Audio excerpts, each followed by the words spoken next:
so excited to be here with all of you today. I grew up by the clean beaches and the beautiful green mountains of the northern part of Spain. It's just relaxing and inspiring looking at this beautiful picture of my hometown, isn't it? I didn't want to ignore the beauty of nature that I missed so much when I moved away. I also noticed the levels of stress to start increasing as I would spend time away from nature. And I didn't want to become made out of the concrete that I started to see more and more around me. Along with nature, music was always a great passion for me. Playing the piano would relax me, inspire me, and also was a way for me to express myself. I also like math, numbers. I like the logic in math. Math for me has been always a way to make sense of the world around me. Math and music, they could be perceived as a very odd couple, but for me, they both define me, so I study both. Actually, there is a lot of math in music. Musicians need to understand fractions very well if we want to hold correctly the value of the notes. And for me, music would enhance my math learning. The answers to a lot of the math problems would occur to me when I was playing the piano. So then I started to put my math homework on top of the piano, just with the hope that as I was playing, then I would be able to figure out the answers to my homework. I wanted to use numbers. I wanted to use math to be able to address some important real-world problems, problems that matter to me, environmental problems. So then is when I learned about statistics. That is a branch of mathematics that helps you to transform numbers into knowledge. Statistics is the science that extracts information from data. And we apply that to the environment or to medicine. We have introduced personalized medicine. So what that means is that we develop individualized treatment for patients. And that helps us to improve human health by combining a lot of data about genetic conditions, of environmental conditions.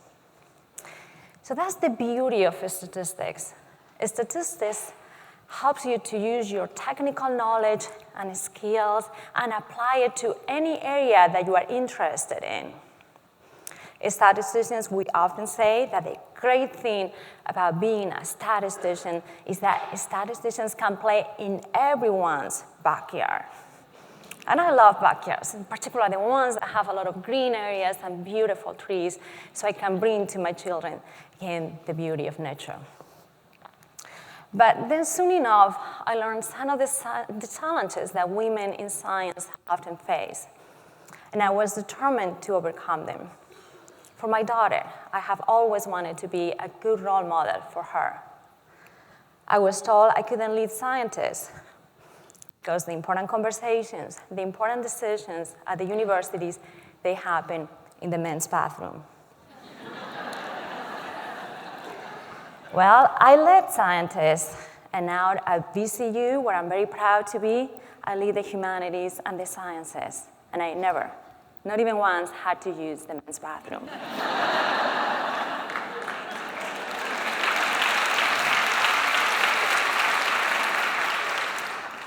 One of the most important trends right now in our society, probably the most important trend in science, is the access that we have to big data. We have big data everywhere. So it's important that we make use of the data, that we transform the data into valuable knowledge. Let me just illustrate what really big data is about. So we have now the Square Kilometer Array. That's the world's most powerful radio telescope. This telescope, in one day, is able to generate as much data as we have on the internet today. It has enough optical fiber to wrap twice around the Earth. It has the processing power of 1 billion PCs. And in one day, generates enough data to fill 15 million iPods. That's big data. We want to make use of the data. We want to introduce statistical tools that can help us to transform the data, give us information, knowledge. So we need to develop those approaches that can help us to work with big data, that we can summarize the results and be able to reach the public with powerful visualization tools. And it's just much more than the mean. I'm sure you know the statistical mean, the average, but it is much more than that. Let me illustrate some of the limitations of working just with a mean. So here we have 100 pictures of kids going to see Santa. And there are some questions of interest. So we want to know if we have maybe more boys or more girls going to see Santa, if they tend to sit on his right lap or the left lap, or we get two kids at the same time versus one. So those are the questions of interest. Well, let's take the mean to see what happens. Well, that's the mean. That's what we get. You see in the picture. It's not even clear that Santa, that could be the wizard of Harry Potter. So we need more than the mean. We need to be able to summarize the data in different ways. We need to look at percentiles, and we certainly need to look at the variability that we see across the pictures. We need to characterize the uncertainty in our mean, in our estimate. In statistics, it's called the science of the uncertainty.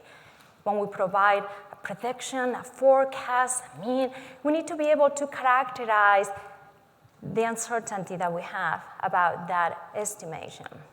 I love uncertainty. It makes me comfortable. I'd rather go through life with acceptance of not knowing rather than just having an answer that is simply yes, not right.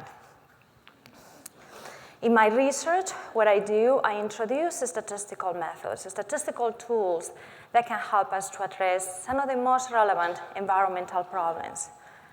How the temperatures are increasing, how the level of pollution is increasing, and how that is impacting human health, leading to premature death or birth defects when we have pregnant women exposed to those high levels of pollution. As I left the northern part of Spain, I developed a passion for the environment. I wanted to bring the calm, the beauty of nature to my children. And I used statistics to address those environmental problems. In 2003, we had in Europe 35,000 people dying due to exposure to very high temperatures. So with my statistical methods, I look at the temperatures, how they are increasing over time. So here I'm projecting that going from 1990 to 2040, in the southern part of the United States, we are going to experience an increase of 5.2 degrees Fahrenheit in the temperatures. If we look at the very extreme temperatures, the very high temperatures, the temperatures above the 95th percentile, the increase would be 7.6 degrees Fahrenheit. That's a very significant increase. I also look at the number of days exceeding a very high temperature, for instance, 99 degrees Fahrenheit. When we move into 2040, I'm projecting it's going to be 54. And I'm also characterizing the uncertainty about that prediction. So it will be between 46 days and 64 days. So that's a very, very significant increase in the temperatures.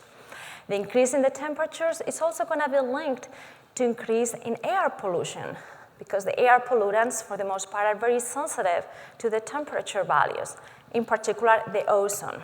The ozone is a very dangerous pollutant. It leads to cardiovascular problems, premature death. For the formation of the ozone, we need high temperatures. So we project that now moving from 1990 to 2050, we are going to also observe an increase in the values of the ozone. That increase is going to change across the space. It's going to be greater in the Midwest. We are going to experience about a 12% increase in the Midwest. Along the coastline, the increase will be about 4%. So we look how the pollution is impacting human health. We introduce statistical models that help us to link the temperature, the air pollution, the human health outcomes, with the purpose of trying to help our citizens, to improve the well-being of our citizens. But we need to summarize the results in a way that we can reach you. So we use maps, we use colors. In this map, when the color is green, that indicates that we have acceptable levels of pollution. As the color goes from green all the way to purple, that indicates an increase in the levels of pollution. We also have flags in the schools. In North Carolina, we have a flag to indicate what the levels of pollution are. So when it's yellow, kids with asthma should be inside.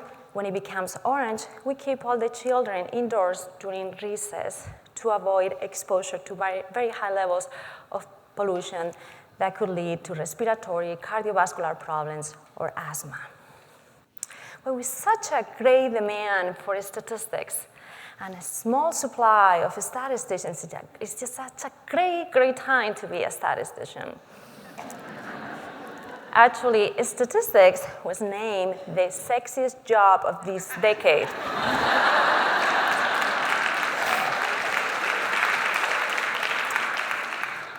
So statistics helps us to transform data into knowledge, protect our environment, make informed decisions, make the world a better place. And remember, most likely you have a statistician in your backyard. Thank you.